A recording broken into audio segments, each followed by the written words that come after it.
So we've talked about the space between different belief systems.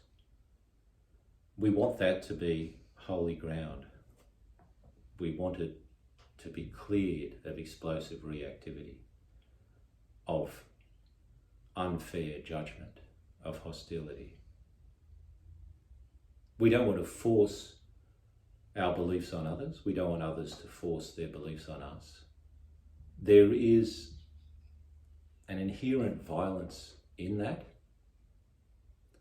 And some of the worst effects of colonisation are there because of the violence that comes with imposing something on another group of people, on another culture.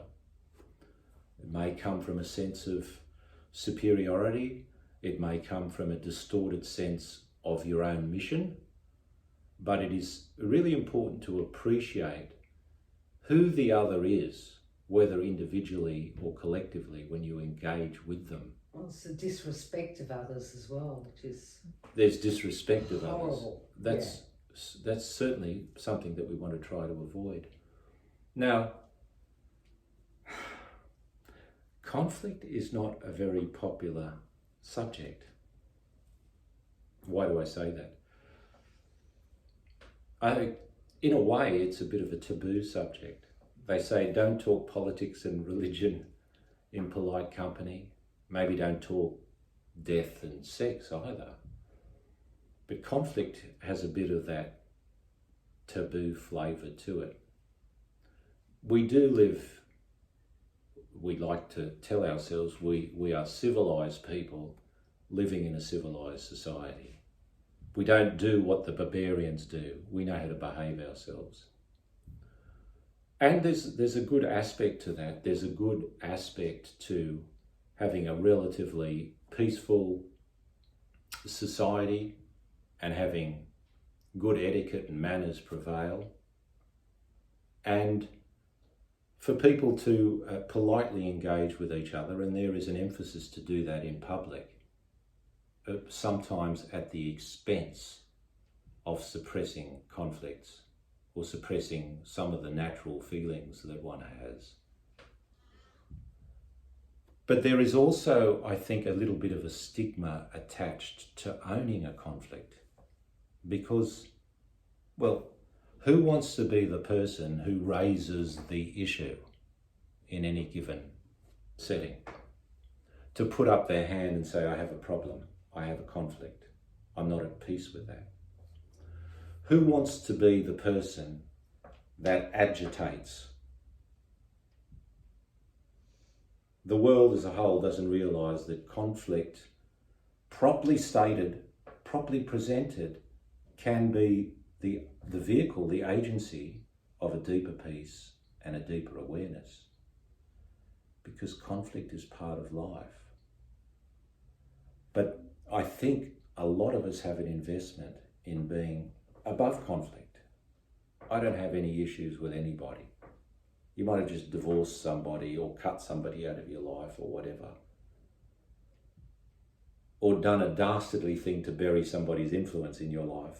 And I'm fine. I'm just getting on with my life. I don't have a problem with anybody.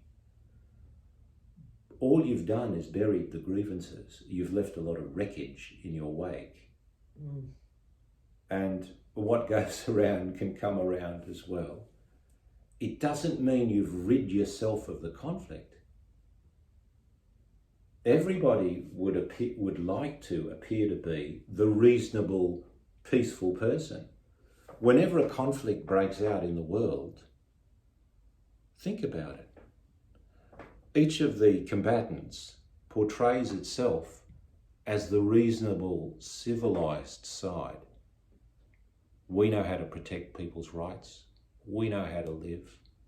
Right? They hate us because of our goodness, whereas they are barbarians. They might be subhuman.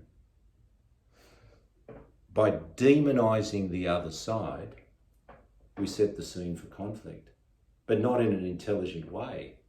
Why do I say that? Because if you've demonised the opponent, there's no way back. Because somebody who is subhuman and incurably barbaric and unreasonable can only be dealt with in one way, right? What's that way? Brute force. Oh. So we get back to the violence inherent in the human condition. That's one way of solving, which is no solution at all. We can blow up this planet. It's not a solution. It's just a testimony to our stupidity and our exasperation. But people continue to play brinkmanship. They'll take us right up to that edge of nuclear Armageddon. Why are people impressed and they feel impelled to be tougher than the next person, to have that bravado? Oh, you've got so many missiles, well, we've got more. We've got an arsenal over here that will take out your missiles and then destroy your country several times over. And we're not going to stop until we're done.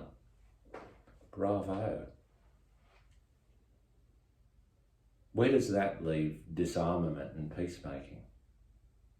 Why do we spend countless billions on weaponry? We must be very insecure as human beings. We must feel that there are threats on all sides.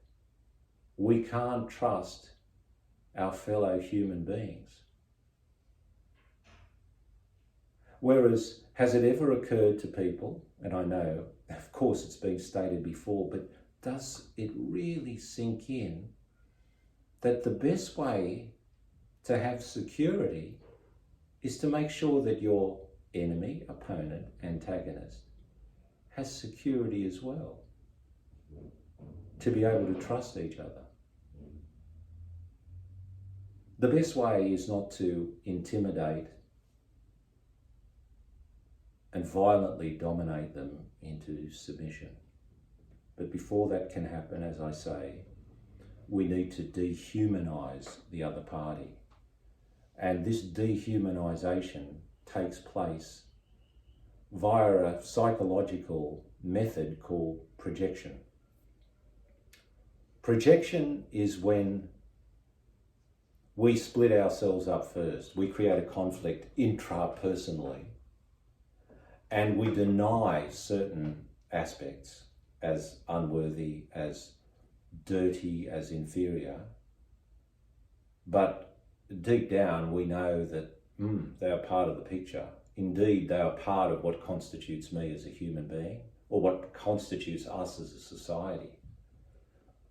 And we project them on the other to rid ourselves of that dirty feeling. Then I can just be white as the driven snow, and they can be the evil one. People, this is very low IQ stuff, because the line between good and evil is not between one human being and another. It's not between one society and another. I hear all the time in the news, one state demonizing another state. We're good, you're the evil empire. You're the axis of evil, but we're the hopes of civilization. Is that really an intelligent way to go about this? We project. The projection is a means to an end. That end is released in violence and attack. So we become addicted to war as a way of life. And we war and quarrel in our personal relationships, and we harbour grievances, and we take those grievances and we deck them around with garlands. In fact, we elevate them to an altar, and we protect them. There dare not be anything that threatens our grievances. They're the most important things, the important motivators in our life. We don't want any ray of light penetrating that might give us a different picture, along the lines that you and I are the same. There's problems in my backyard as there are in your backyards. I can point the finger and say you've got human rights issues in your country, but I cannot be looking at the human rights issues in my country. In fact, I might be indulging a great prejudice to the person that lives next door to me, but it's not going to stop me pointing the finger at you. In simple language, it's hypocrisy again. And what did we say hypocrisy was? It's this disconnect between what we say and what we do. We are not integrated, we are not whole. Nothing good can come from such a fragmented way of living. And projection is a big roadblock to peace.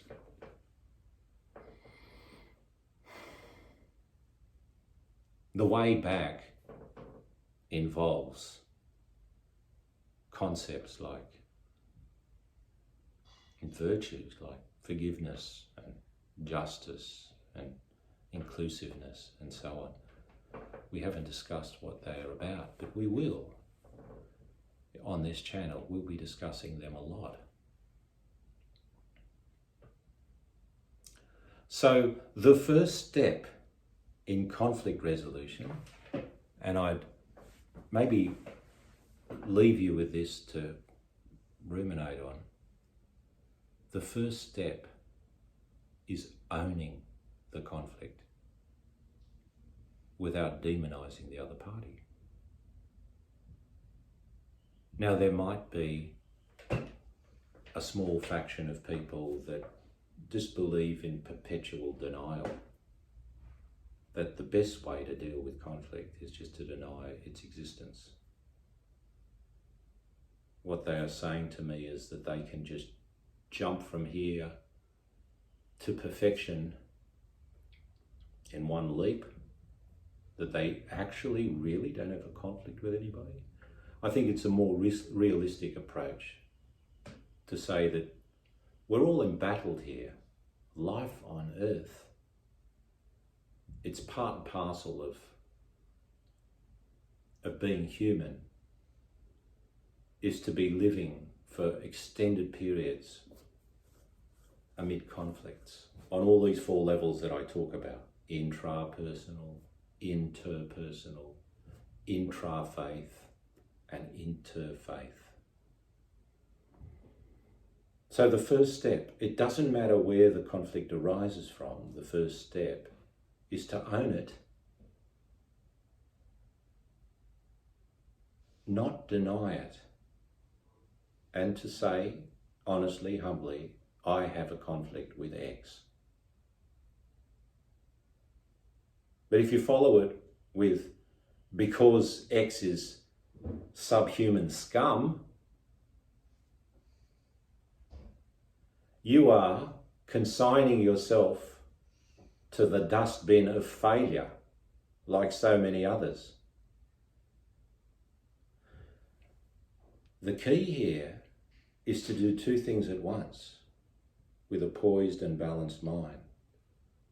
Yes, I have a conflict, and we can unpack that and get into that. And this applies. You see, it's the same template.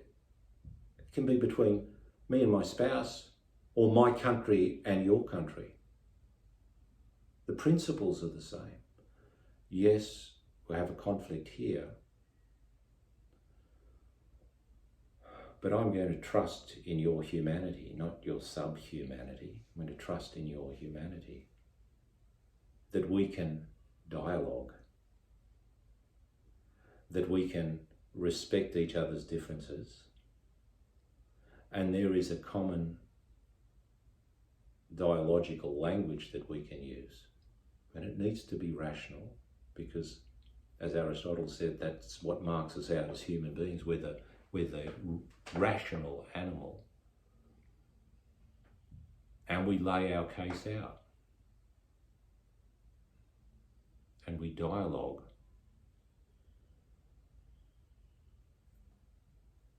That's what we have to do. We have to make every effort at diplomacy before going to war. Well, no, Peace isn't really brought by the point of a gun. More damage is done when we drop those nuclear bombs and so on. More damage is done to human dignity.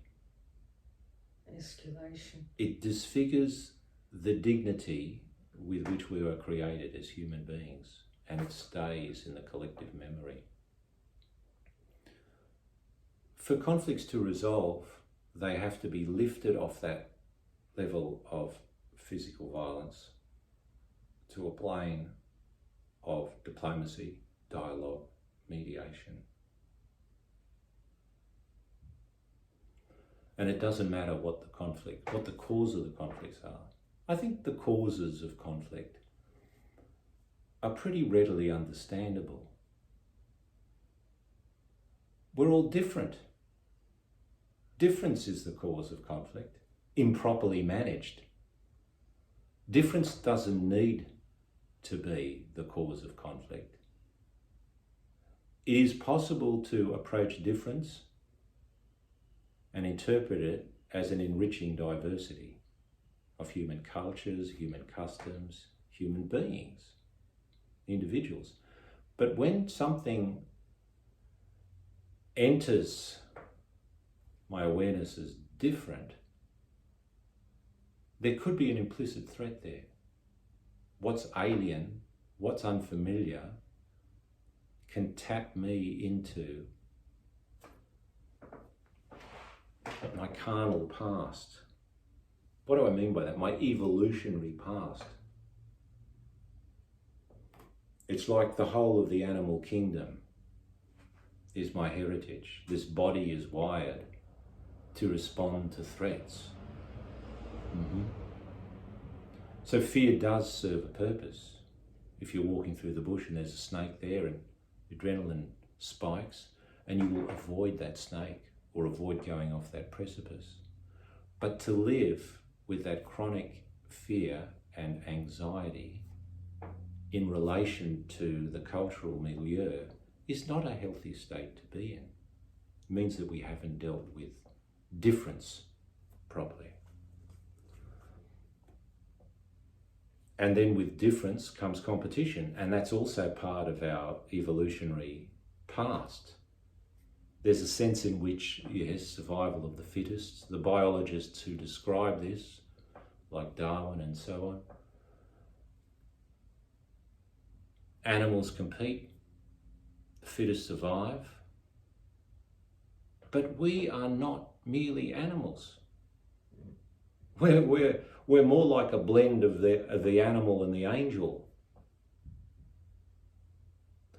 A blend of the animal and the angel, two different energy systems. One system is competitive and instinctive. The other system is cooperative. It's always looking for purpose, which is common.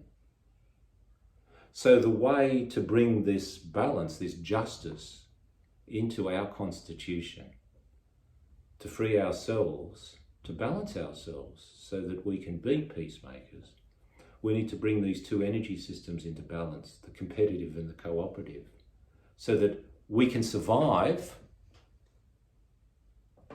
on purpose. We can live a life